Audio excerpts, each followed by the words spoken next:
I'm Kyle. And I'm Scott. This is Crushing Trails. And Drinking Ales. It's post Barkley Fall Classic 2025, and Frozen Head won again. Yeah, when we got the map the day before the course, I was definitely a bit concerned about the course and the difficulty of it. But, I was trying to stay positive that the Croix was, still within the realm of possibility. But I feel like very early on in the race, that was in doubt. Yeah, starting at the prison, we knew that it was likely going to be somewhere steep pretty early on, because that's kind of the only way you can go to get out of there. We ended up going up a section that had a large conga line formed pretty quickly. Yeah, and there were, on that climb, even once we got past the initial conga line, there were multiple places where everything got backed up. And I feel like it probably added 30, 45 minutes at least. I would agree with that. Yeah, it slowed things down quite a bit. Early on, we were sticking together pretty well. Yeah, there was definitely some runnable stuff in the park loop. So after that initial climb, we did a loop in the park, and there was a lot of runnable stuff in there. When we looked at the map, I was like, okay, this is where we're going to bank time, but turned out that's where we were trying to make up time. Yeah, we're trying to earn it back. Yeah, so we were trying to balance between running hard enough to make up that time, but also not just blowing our legs out because we obviously had a lot of race to go. We knew the back end was pretty heavily gain loaded, so I wanted to have the legs ready for the climbs. Yeah, so we did a section of the park that I hadn't been on before. I think you'd been on it, but in the opposite direction. And it was a lot of up and down for a while, and then there was a pretty drastic climb on switchbacks that I think it rivaled some of the stuff that's over on Chimney. And I was having a rough time on that. I think everybody just stopped talking and we were trying to power through it. At one point, my stomach wasn't feeling that great. Luckily, it only lasted 10 or 15 minutes. And right after I was like, oh, I don't feel so bad anymore, you were like, oh man, I think I'm gonna puke. And we got to the top of that climb, and literally the moment we crested it, I just started throwing up everything that was in my stomach. Right next to the medic. Yeah, I felt really bad about that. I literally came up the climb and I turned to my left to go on the trail, and I turned back to my right to see where Kyle is, and he's literally next to me puking. Just putting it all out onto the course there. But the guy pointed out hey, I'm now lighter for the descent, so. But yeah, so I don't even think I really said much to you, but it's Barkley Fall Classic. There's not a lot of time you can't leave time on the course, so I just left Kyle behind. And it's every man for himself out there, it's known. So I took off with the other two guys that were with us. We descended down to the next aid station, and I didn't see you again for 8 hours. Yeah, it was probably that, and in that 8 hours, 7 of it was spent continually throwing up, unfortunately. When I got down to that aid station, it was the spot where the bus would take you back to the start-finish if you dropped, and it was there when I was there. It was right next to me. I was looking at it. Whitney, who we had met the morning of, she was struggling with some food poisoning that had caught up to her, so we chatted. And then this guy, Chad, who I had met walking into the aid station, I got some motivation from these people and helped me decide to go out. As much as I wanted to quit, which was more so than any year prior, I was ready to give in. I said, tried to pull back to what you had said prior to the race. Don't give up. And I figured let's at least push on to the next aid station and see what happens. So I walked it out of there and then hit a very steep park trail in the next section. Yeah, so I came in with those two guys. One of them was Jeremy, right? Jeremy, yeah, he was celebrating his birthday. Love that. Way to go out for a big challenge on your birthday. Yeah, so him and there was another guy from New Jersey that I can't remember his name because I'm terrible with names, but the three of us made our way down to the aid station in the park, and I kind of refueled, and unfortunately I don't know what happened to Jeremy. We left, either he took off before us and never saw him again, or he hung out there for a while. I don't really know, but I left out of there with the guy from New Jersey, and we chatted for a while, and then we got onto kind of some of the switchbacks, and I hit a really, really low point, and I basically was like, dude, I'm not moving fast, you go ahead and go. And so he took off, and I was moving super slow up the switchbacks and feeling terrible. So I got through kind of the switchback section and ran some of the flat stuff on the backside, and then there's a place where you do some switchbacks and then just go straight up a ridge, and I was struggling there too. But I finally got up to the top of that thing, and there was a bunch of medics up there just kind of hanging out on the trail talking, and they were like, "Oh, how are you feeling?" I was like, "Oh, I've been better," or whatever. And they were like, "Oh, well, it's all easier from here." And I was like, "Oh, well, it is for a little while, and then it's gonna suck again." And they all started laughing, and they were like, "Oh, well, you know where you're going." And so, I kind of made my way through that, and that trail, that section of trail, it just feels like it never ends. It's so long.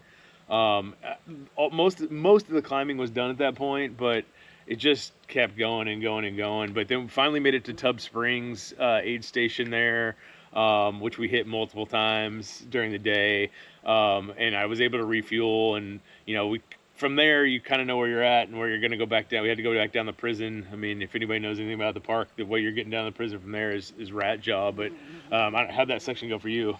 I mean, it was slow going. I've mentioned in the past when you're doing that climb, people resting up against trees and stuff. I was one of those people this year. I did have to do that a couple times. I was stopping a lot more than I wanted to. I just couldn't get it going. This one guy I was with for a little while, Dan, was asking about his fluid levels, and I think he ended up running out of water in that section because he was trying to ration it. Yeah. And where we were, I was like, got a long ways to go still before we get to another aid station. So I did end up seeing him later in the race, but he was struggling there with his water, and finally got through the climbs. And even in the flat sections, I was just kind of walking.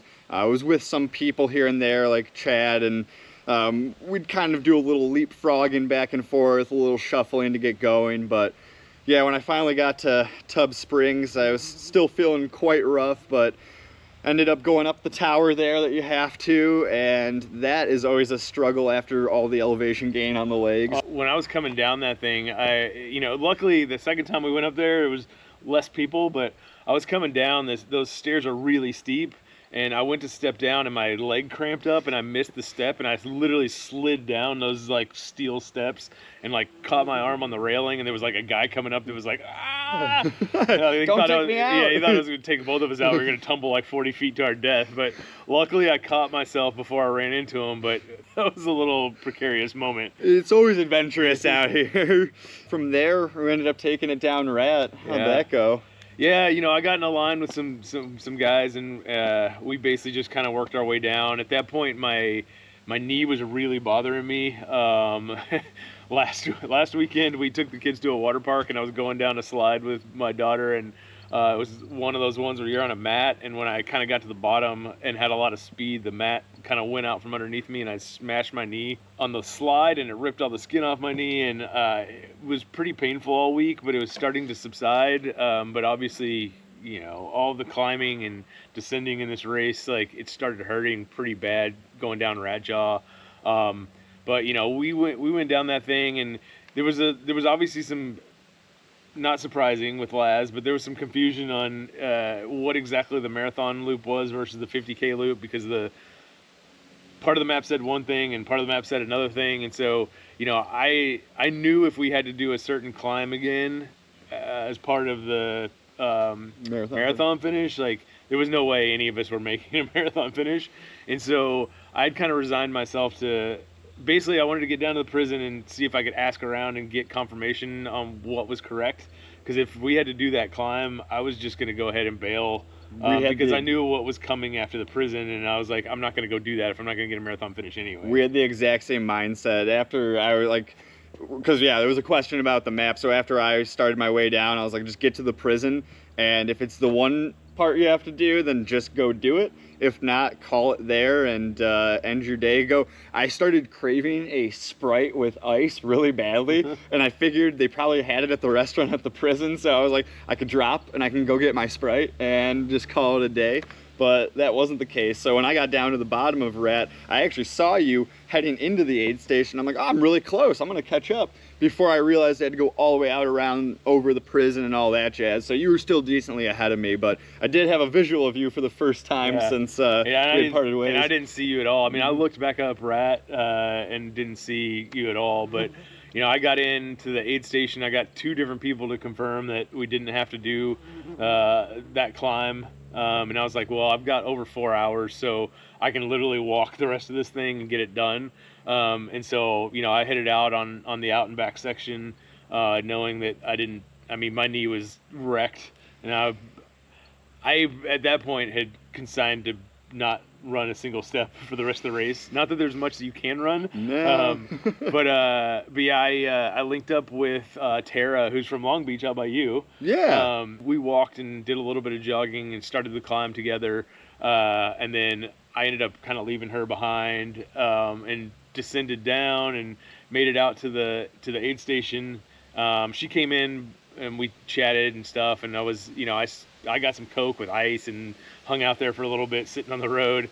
And then I headed back, and as I was going back up on the trail connector, that's when I actually ran into you, and I was like, He lives. Yeah, I wasn't sure because of throwing up. Like, I wasn't sure if you dropped because you couldn't keep anything down, or you missed cutoff, or I was whatever. planning on dropping a lot. So yeah, I saw you there.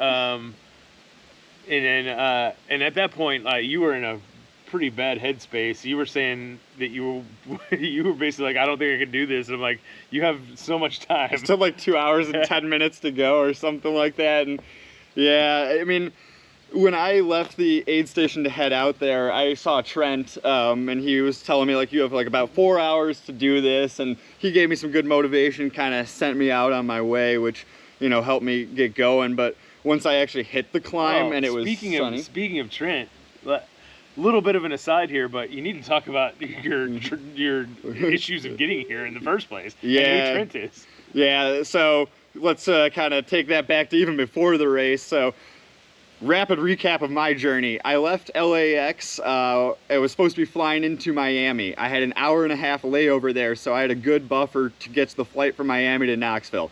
There was a suspicious package at LAX that delayed my flight by basically an hour and a half. Got off the plane in Miami and did the Home Alone run to the Knoxville connector, only to be told that the flight had taken off already. It actually left like 3 minutes early, so that's awesome. Ended up finding out that one flight to Knoxville every day out of Miami leaves at 9:35 at night. So I would have had to wait 24 hours, not get in until basically midnight Friday night. You would have had to drive to Knoxville and pay. We would have had no sleep before the race. Yeah, I was going to have to drive 3 hours to pick him up and then drive us back. Well, once we started trying to look at different things, I was like, all right, if Knoxville's not going to work, I could have gotten into Charlotte and then been on standby for a flight. You weren't going to get that. No, so ended up flying to Nashville and then was going to hopefully rely on Scott, but decided to throw out on the Facebook group, hey, I'm going to be landing in Nashville like in the morning. Is anyone going to Wartburg? And Trent, the hero of my whole race, dude, basically. He's my hero too, because I didn't have to make the drive. Yeah, that was awesome. So huge shout out to Trent. Thank you so much for making it happen. I literally could not have started the race without you, which is so funny that my other race this year, San Diego, relied on Josette in order to get there. But so not only did Trent drive you, then he left us with beers. He did, yeah. He gave us a couple beers before we left Packet Pickup, which was awesome. And so he, so back into it. So the race. That's Trent, and he was one of the sweepers actually, and saw him as I was heading out to that section. I walked until I hit the big climb, and as I was going up, it was still sunny even though the sun was going down.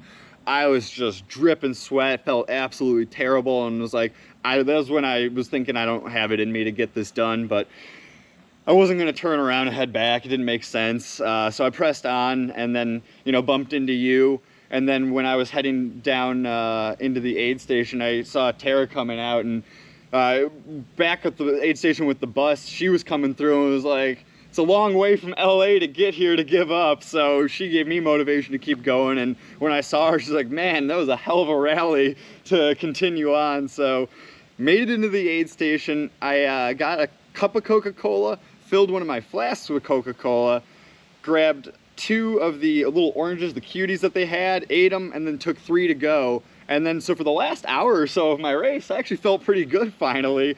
And then just pressed on from there. When I got off the last descent, I mean, my knee was just, I mean, wrecked. I mean, I was moving almost as slow downhill as I was going uphill because my knee hurt so bad. But finally got off of it and got onto the Jeep road and ended up talking to a guy from Ontario for a little while. It was his first Barkley Fall Classic. And then we got out to the road where there's that, it's not a big descent, but it's a descent on the pavement. And I was like, dude, just go. I was like, I can't run. This hurts my knee way too bad. So I kind of walked down that stuff and then walked out to where we get back out by the highway. And I could see the prison and it was pretty flat. And so I kind of like did a slowish jog run. Like it hurt a lot, but I was at that point, I was like, I just want to be done with this.